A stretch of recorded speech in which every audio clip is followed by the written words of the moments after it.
tell you a little bit about Dr. Caldwell here. She is, come on up here. She is a really amazing person. I had the pleasure of hearing her talk at many, many different functions. I have a bio here that was 3 pages long, and this is actually the short version now. We stole it. But let me tell you, she's written a book on heritage. It's called It's Heritage and Its Promise at Claremont Press. She is a professor of history at GIU, director of the Center of Study of Georgia History, and the university historian in residence. And when I tell you, and I'm not kidding you, and a lot of people will vouch for her, you can walk around Augusta and point to a rock, and she'll tell you all about the rock. She has stories that are amazing. I mean, I'm not kidding you. Dave, you also spent a whole day with her, right? I've spent a whole day with her, and she has not stopped talking. She'll tell you about with him there, that's quite the time. Ouch. No applause. No, I'll remember that. But no, seriously. She has books out. She does a lot of women in history. She has done American history, colonial history, and she won the Triennial Piper Award for service to the profession of history in the state of Georgia. That's a mouth. So, I'm not going to read all of this, but I would suggest listening because she's an amazing person. Big round of applause now. Welcome.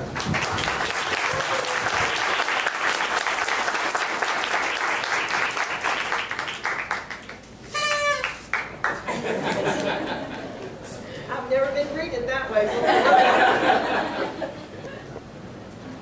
Well, is this working? Yeah. Okay. It's great to be with you. Eddie's been talking to me about doing this. We've had to postpone it a couple of times, so I'm glad to finally make it out here. Now, I want you to notice, he said that he and Dave both spent a day with me. I've got 30 minutes to do Augusta history, so that you're getting the overview. And I hope that in the next half hour or so, I'll say some things that will pique your interest and that you will want to get in your cars and go look at some of the things that Dave and Eddie got to see as we did the Leadership Augusta tours. I'm director of the Center for the Study of Georgia History, which was founded in 1996 by my predecessor, Dr. Edward Cashin. Now, some of you who are from Augusta, I know, have heard his name. He published 25 books. But he got into history because when he was growing up in Augusta, his classmates said, nothing ever happened here. You know what? Why aren't we in any of the history books? Nothing ever happened here. And he decided that he was going to dedicate his life to proving that false, that there was plenty that happened here, some of which was quite important. So I hope that when you leave today, you'll say, you know, we do have a rich history and it's worth knowing about. And at the end, I'll say a little bit about why I think it's important to know a little bit about the history of the place you're from or the place you're living in. How many of you are native Augustans? Okay. So maybe a third of you. So the rest of you moved here and may not know a lot about the community, so I hope it'll be really good for you. Why are we here, right here in this physical location? Why is Augusta where it is? Anybody know? Trade? There was trade, but what about this place made that work? Yes. We're here because of geography. That's true with most places. If you think about even ancient history, places were river cities. And we're a river city. And it's not for the water to drink so much. There are plenty of springs for that. But river cities are places where you can navigate. And that leads to the trade that makes a city work. So we're at the fall line of the Savannah River. This was as far up. And in the colonial period, being able to get upriver was very important in bringing things back downriver. So the fall line was the determining factor for Augusta, for Milledgeville, for Macon, for Columbus, all fall line cities. And what is the fall line? It's the place where one kind of land formation meets another. In our case, if you are in Columbia County, much of Columbia County or Lincoln or Elbert, you are above the fall line, and the ground underneath you is Piedmont. It's hard, it's clay. When you hit the fall line, how many of you have seen it in the river? You go to the shoals, that's the fall line. There are rocks there that mark those last rocks of the Piedmont as it falls onto what was the coastal plains. So if you live in Somerville and you track sand into your house all the time, it's because you're on the ancient beach. Millennia ago, that was the beach of the Atlantic Ocean. Maybe we'll be again one day if water continues to rise. So the fall line creates a little turn in the river so that North Augusta really is north of us, and we are south of the river at downtown Augusta. And then the river curves back again, and it's a very different river. Above the fall line, it's narrower and it's swift. Below the fall line, it hits that sandy soil and limestone and low-lying area, and it spreads out and it meanders all the way down to Savannah. Below us in Augusta, to our, what would be the east basically, is Dozy Swamp. It's like marshland further downstream. If you go to West Augusta, you do what? You go up the hill into the Piedmont. And so geography is the determining thing, and I want you to think about that as you drive around and look at the geography around you, and you can see what impact it had on how we live. So let's pretend that we can go back in time. And let's think about what we might see if we were here in different times. So in your mind's eye, what we might see. On an island a few miles up from the fall line, 3,000 years ago, we would have seen the native peoples of what's known as the Stallings Island culture. It is the oldest pottery-making Native American culture in North America. Did you know we had that in Augusta? It's known all over the world. Anthropologists study it all over the world. You can't go there anymore because people will go and taking the pots that were left. But they left us things so that we can know about them by studying what they left. 300 years ago, we would have seen native peoples gathering at the fall line because for them, it was a bridge. It was the way you crossed to the other side of the river, what's now South Carolina. And by after 1670, when Charleston was founded, it became the gathering place for Anglo-Scot traders of Carolina with these various Native American groups. By the time Georgia was founded, 50 years after South Carolina, really almost 60, the groups that were here you've probably heard of, the Creeks, the Cherokee, maybe not the Chickasaw.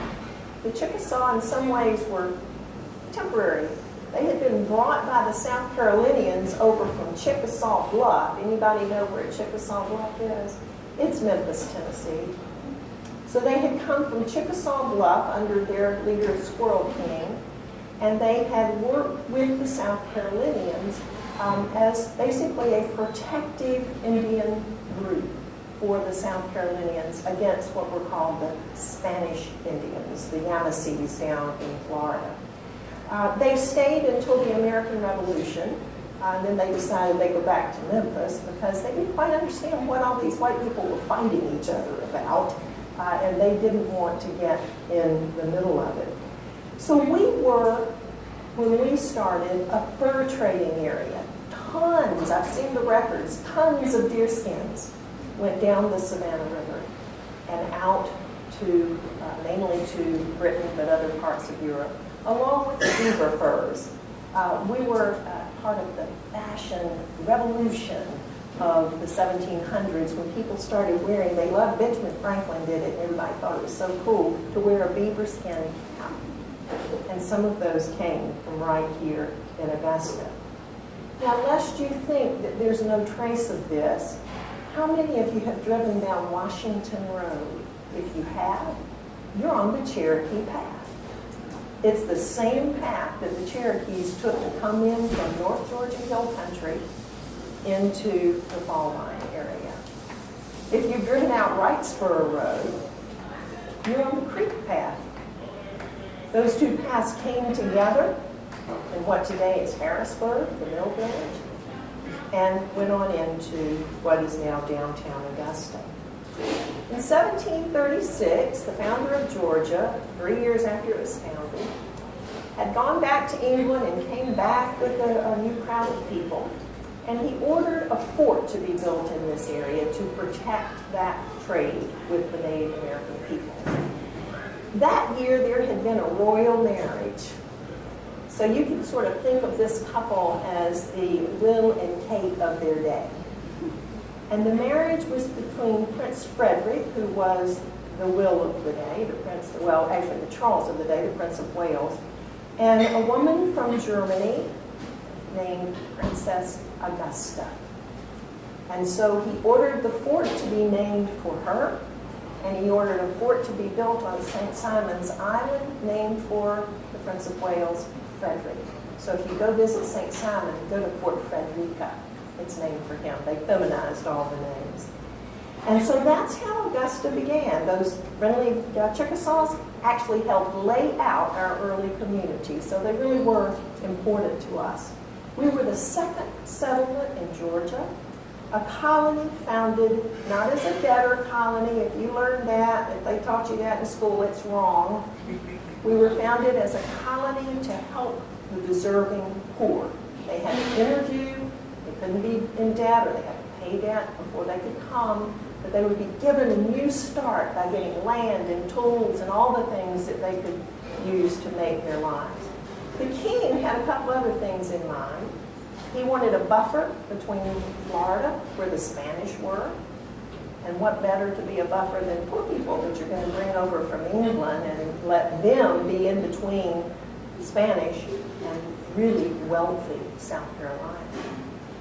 And then they were going to provide crops that couldn't be gotten in the empire anywhere else. If you draw a line from Georgia across the Atlantic, where are you going to end up? You're going to end up in the Mediterranean, absolutely. So they thought Mediterranean crops would grow.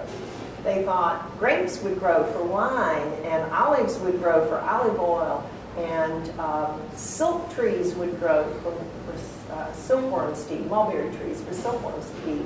How much of that do we do now? They were a little bit off in what they thought would happen, but that's how Georgia ended up getting founded. Augustans paid no attention. They traded for furs, skins and furs. So we had Scots and Scots-Irish and English fur traders. And Augusta, Georgia was founded without slavery. It's the only colony that forbid slavery in its early years. And so Augusta, like the rest of the colony, was slave-free for the first 20 years, except for those people who were kind of brought over the river from South Carolina. By the 1750s, you could tell it was settling down a bit because they requested a church. Religion was established, although extremely tolerant in this area. So the church they got was Church of England. And the minister was sent by the Society for the Propagation of the Gospel in Foreign Parts, which we were a foreign part at that time. And when he got here, he wrote back to England and said, "I have been sent to the wilds of America." So you can get a picture of what it must have been like at that time. Now, if you drive around Augusta today, it doesn't exactly look like the wilds of America. But that's what it was in the 1700s. About a mile from town, on Upper Broad Street in what's now Harrisburg, was a trading post built by a man named Lachlan MacGillivray, a Scots from the clan Chatton in Scotland. He married a Creek woman from the Wynn clan, Sehoy Mershon, and they had a son named Alexander MacGillivray. Alexander McGillivray was in a society where he could go both ways. He could speak both languages. His mother's society, the Creeks, were matrilineal. So since she was from the powerful leaders of that clan, he became, a man named Alexander McGillivray became the leader of the Creeks. And in 1790, after the Revolution, when George Washington signed a treaty with the Creeks getting land, the signature of the Creeks was Alexander McGillivray, who was a Native American. Augusta played an important role in the American Revolution. In January of 1779, British Colonel Archibald Campbell, who had conquered Savannah a few weeks earlier, marched up here. He stayed for 2 weeks. That's the only 2 weeks there were ever British in the backcountry of Georgia. So what was the war here? There was lots of fighting. It was between neighbors. It was between Augustans and Columbia County. Columbia County wasn't there yet. The people who were in what now is Columbia County, all the way up to Wilkes County, they were fighting each other. Tories versus Patriots, attacking each other's homes, killing each other. So basically it was what we call a civil war in the backcountry of Georgia. In 1780, one of the King's Rangers, a loyalist, conquered Augusta, took Augusta from the Patriots, who had held it, with the exception of that 2 weeks, for most of the war. Thomas Brown had only been here a little bit of time before the American Revolution, and when the Patriots came by, they wanted him to take an oath of loyalty to the Patriot cause, and he wouldn't do it. So they tarred him and feathered him. They took pine knots, which you see in pine trees, lit them, heated them in a fire, and burned the soles of his feet.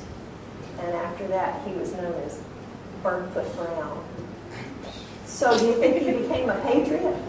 No, he became a very loyalist, and he took Augusta in 1780, and he held it. There were 2 attempts to take it back. One of those is known as the First Battle of Augusta, and it took place at the Mackey Trading Post, which was Lachlan McGillivray's old trading post that he had sold to Robert Mackey. It's probably about where the Sibley Mill is now. It was a pitched battle. Ultimately, the Patriots surrounded the trading post. The loyalists inside were reduced. They couldn't get to the well because of snipers, so they were reduced to drinking their own urine and eating pumpkins, which was the only thing they had in the house. But reinforcements came and liberated them, and on a street called Battle Row, if you've ever been down Battle Row, the Patriots fought their way out. Elijah Clark got away, along with some of his other men, but 29 were captured. Some were turned over to the Native American allies of the Loyalists, and some were hung at that trading post. And so there's a lot of stories, and Dave and I were talking at lunch about ghost stories, and one of them was that those 13 people that got hung down there, you could hear their moans for a long time after that. The second attempt to take it was in town, near where St. Paul's Church is today. And that time, the American Patriots were successful. They had Continental soldiers sent by Nathaniel Greene, the Southern general under George Washington. And that time they were able to get them to surrender. And here's why Augusta is so important. They could not hold on to the backcountry. If the British had been able to hold the southern backcountry, they would have won the American Revolution, and we would have a little bit different accent than we have. But they ended up surrendering because the backcountry was unattainable. In 1786, Augusta became the capital of Georgia as power shifted toward the interior, and we were the capital for 10 years. Then it moved to Louisville, and then it moved to Milledgeville, and then ultimately it moved to Atlanta. But it was the capital when the U.S. Constitution was ratified at a place on 5th and Broad Street called Fox's Tavern. Lots of things took place in taverns at that time period, and that was one of them. Georgia was the fourth to do that.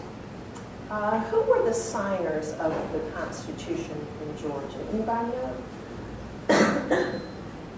William Few. Few Parkway? William Few was one of the signers of the Constitution in Georgia. So if we'd been right here in this place in that period, late 1700s, early 1800s, what would we have seen if we looked out of the window? First, tobacco fields. Tobacco was the main crop post-revolution. After 1800, what? Cotton fields. Fields and fields of cotton. Columbia County, Burke County, all of these surrounding areas, this was cotton land. So what had changed since the colonial period? Slavery had been introduced here.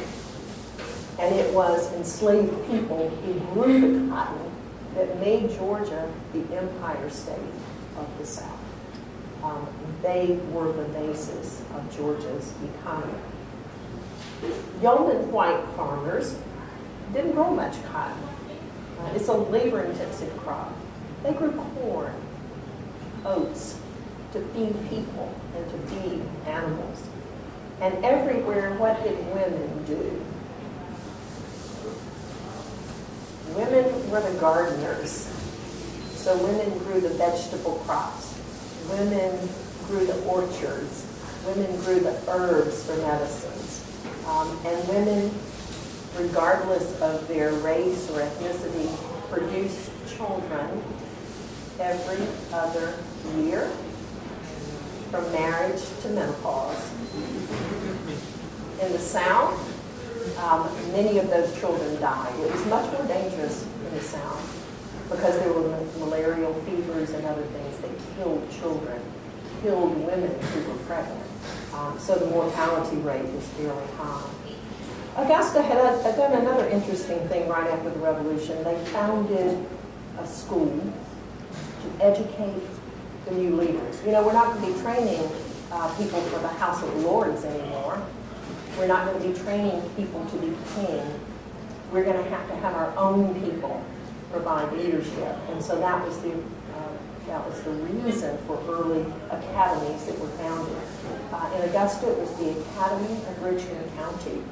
It is the oldest high school in the state and one of the 10 oldest in the country. Did you know that about Richmond? And it now has a wonderful international baccalaureate program. It was for young men, young white men.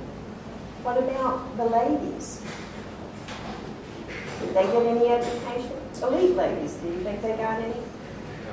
They actually got what was called an ornamental education because the prevailing belief was that women's brains were smaller. If you've got a smaller brain, then you can't put certain things in it. So Latin, they thought, too hard for female brains. And so women were taught French. French was considered the polite language. And they were taught to sing or play an instrument in case they had to entertain guests. And they were especially not taught mathematics. They said math, way too hard for a female brain, other than basic arithmetic. Now what's interesting is, of course, we know today that all of that's not true, but think how long some of these myths affect us. I mean, when I was growing up, people still thought women could not do math.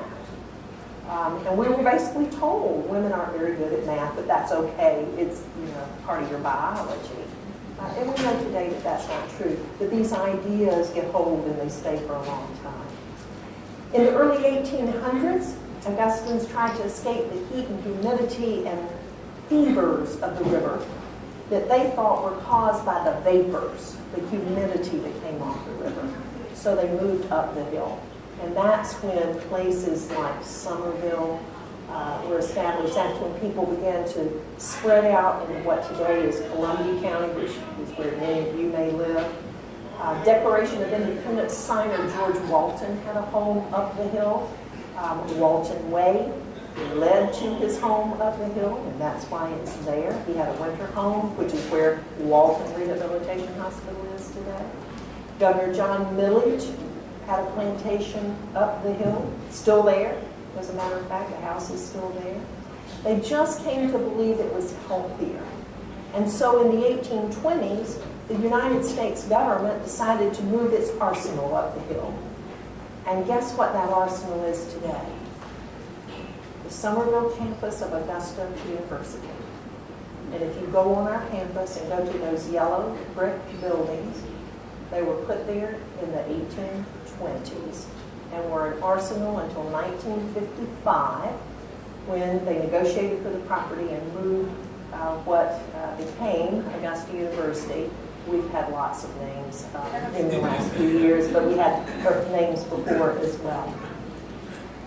In the 1830s, Irish immigrants came to Augusta to work on the railroads. Augusta was one of the first cities in Georgia to have a railroad that connected it to Athens and eventually to Atlanta, because they were bringing all these crops in from the interior into Augusta, so they could put them on first Petersburg boats, later paddle wheelers, and take them down to Savannah. The railroads went 15 miles an hour, and the newspaper said, I'm going to quote it, "We are annihilating space and time." At 15 miles an hour. Over a decade after the railroad came to Augusta, a bridge was built at 6th Street, connecting the railroad to South Carolina and the little city over there called Hamburg. And by the way, St. Paul's Church, which is right next to the railroad tracks, made an agreement 100 and something years ago with the railroads that they would not come through from 10:30 to 12:30 on Sunday morning. And that agreement is still in place. In 1828, a doctor named Milton Anthony, with help from Joseph Adams Eve, another physician, founded the Medical College of Georgia. We are one of the oldest in the South. We started training physicians who, by the way, were still bleeding people. I mean, if you got sick, if you were a little bit sick, they were going to leech you, which meant putting leeches on you.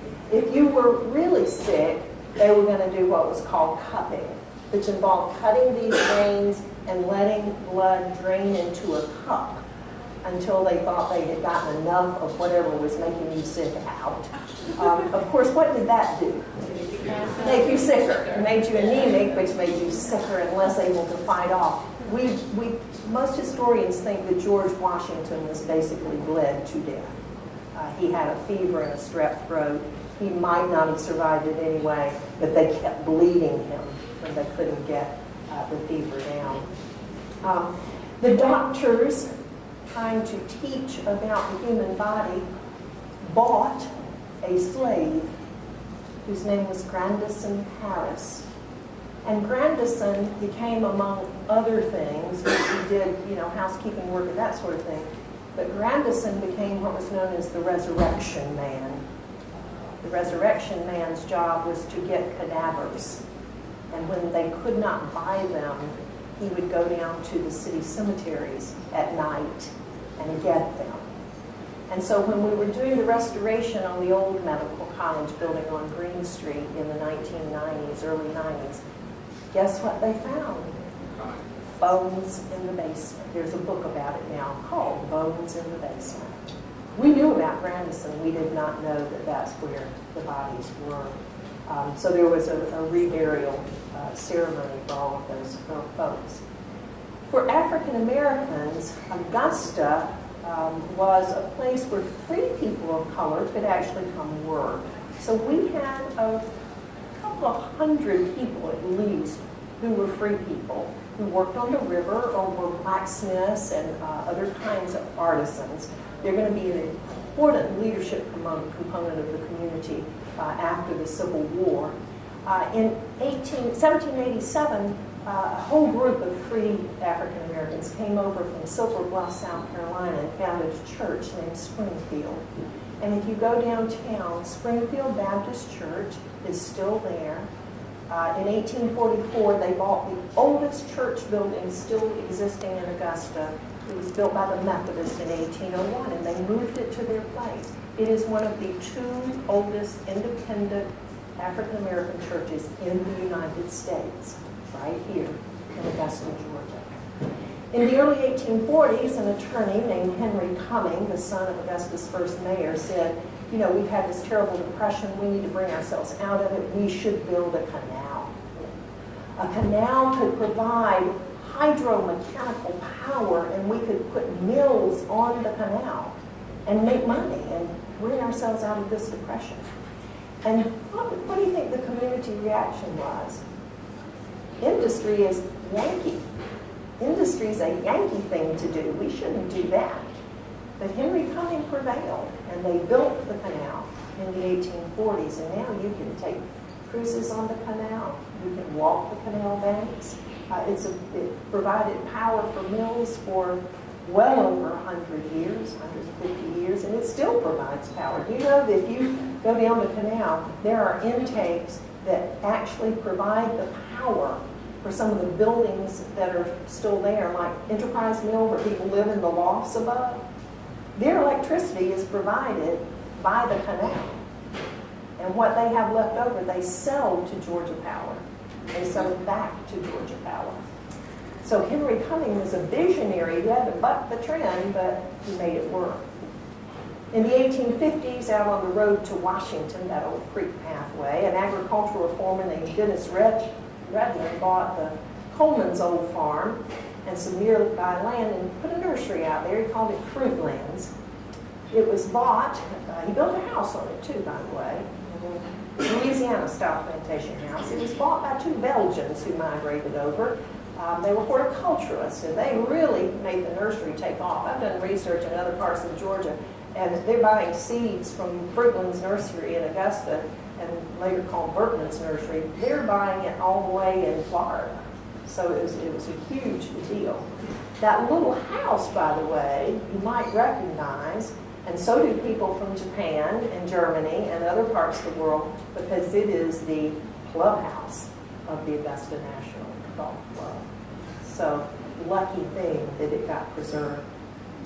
As sectionalism between the North and South increased in the 1850s, Augusta was a moderate town. If you look at the election results here, Augusta gave the Northern Democrat over 1,000 votes. The Constitutional Union candidate, almost 900. And the Southern Democrat, the one who was preaching secession, only 400. So what does that say about Augusta? They really didn't want to secede. They're voting for the other candidates. Lincoln, by the way, wasn't on the ballot in the South, so they couldn't have voted for him. When the results of that election came in, it took a while back then to count the votes. They couldn't predict them so early. A very young boy named Tommy Wilson was playing in his front yard across from his father's church. His father was the minister at First Presbyterian. And he heard two men on the street walking by saying, "Lincoln, there will be war."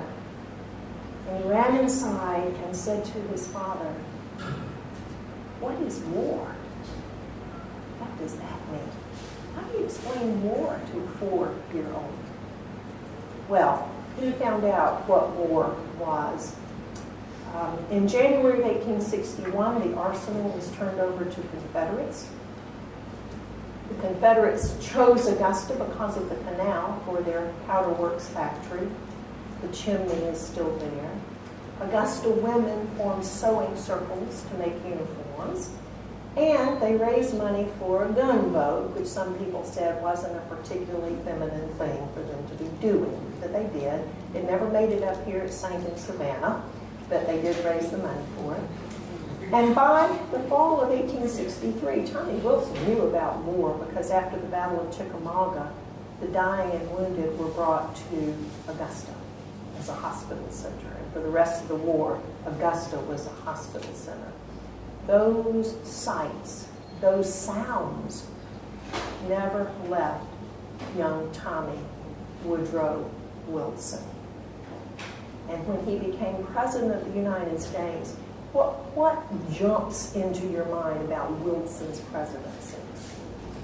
the League of Nations, trying to keep us out of World War I, trying to create a world, as he said, that would make the world safe for democracy, trying to make it a war that would end all wars. He did not see war as a glorious thing because he had seen war as a very young child.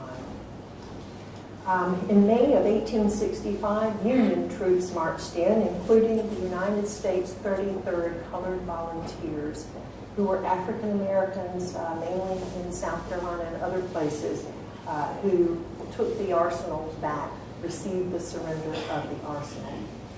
And a northern missionary who was here, William Russell, wrote that when the emancipation of African Americans was announced, remember, the proclamation only applied in places where Union troops could actually control and free people.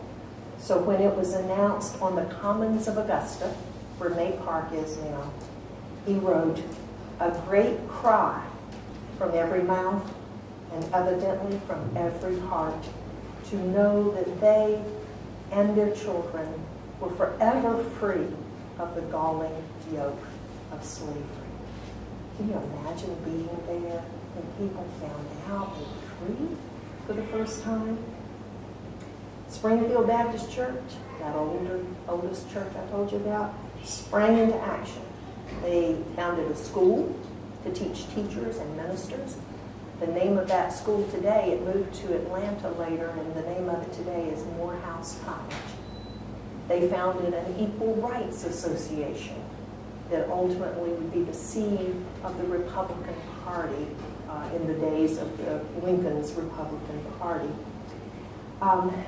And Augusta began to come back from the war. In the 1870s, Augustans went to the railroad station to see the first Chinese Augustans arrive to work on the enlargement of the canal. The canal got so good at creating power. It went from 600 horsepower to 14,000. That all those big mills that are on it now were built during that time period. And so neighborhoods like Harrisburg began to emerge. Augusta prospered. At the end of the war, Augusta was not a segregated society. Indeed, it had been unequal, but it had not been segregated prior to the war. A lot of people are surprised to find out that segregation didn't begin to really set in until the late 1880s and the 1890s. We're talking 20, 30 years. The residential segregation ordinance in Augusta is 1913. That's 40 years after the war, before housing began to be segregated. So people early on were still interacting with each other. That will not be true after Jim Crow laws began to be enacted. And the development of the entire area that we call today the Laney Walker Bethlehem neighborhoods is a result of Jim Crow laws segregating people. And the African American community basically responded by creating schools and businesses and churches and hospitals and theaters of their own. And that neighborhood got the nickname the Golden Blocks because there was so much going on there. Meanwhile, in downtown Augusta, cotton was back. Augusta became the second largest inland cotton market in the world, right behind Memphis, Tennessee. And on Broad Street, all of the commercial stores and different kinds of artisans, silversmiths and all that stuff, all of that was on Broad Street. In 1888, Augusta held a huge national exposition. Now, you've probably heard of Atlanta's National Exposition, at which Booker T. Washington spoke in 1895. Augusta had one in 1888, and people came from all over the country. The next year, they built a big hotel called the Bon Air, right up on the hill, to attract all those people back. And they built golf links, and Augusta became, before Florida, one of the major tourist resorts for wealthy Northerners like John D. Rockefeller, who wintered here, along with other industrialists, the people who founded the Quaker Oats Company and the people who founded the Stove Company and all of that, wintering right here in Augusta. We want them to come back. We'd like to have that kind of tourist before again. The levee was built as a result of the flood, And the flight to Somerville and Columbia County began after the Great Fire of 1960. There was a roaring side to Augusta in the 1920s. If we'd been on Broad Street, we could have watched this stunt pilot flying over Broad Street with Agnes Holloman, the young 19-year-old girl, hanging by silk stockings from the wheels of the plane. She said she was so worried she'd just gotten a bob and she was afraid her perm would fall out. But that's the kind of stunts that went on here. And even though this was the era of prohibition, Augustans ignored it. And they just kept right on having speakeasies. You can find the peepholes in some of the buildings downtown where they looked to see if it was cops or just people.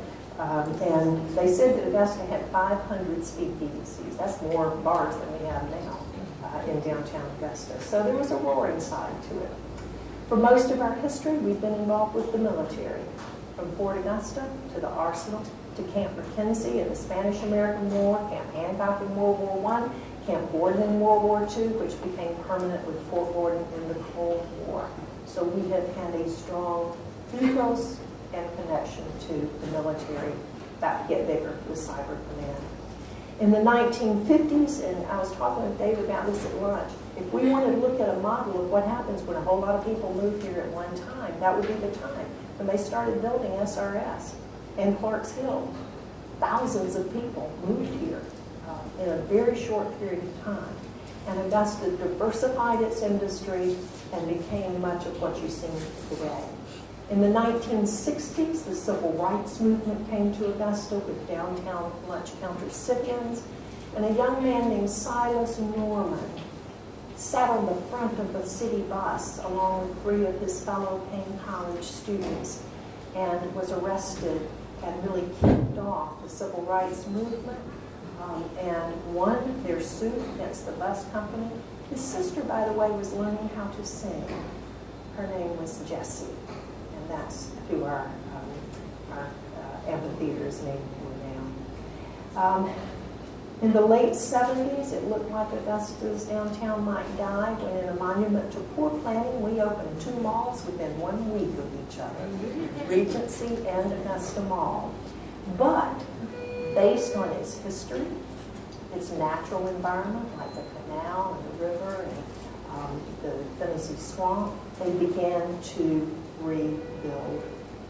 The Convention Hotel went up in 1992. The Imperial was revitalized, now the Miller, and all of that as part of the revitalization of the core, not just of the county of Richmond, but the core of this area. So let me end with this. Augusta's history, like everybody's history, reflects the story of human beings. So it's a tale of good and bad. It can be cautionary and it can be inspiring. Local history is the way we learn not only about our nation and world and local community, but about human nature and how people act and how people make decisions. Events may sweep over the country, but they affect you where you live. So there may be a depression, but it affects you right here in your own community.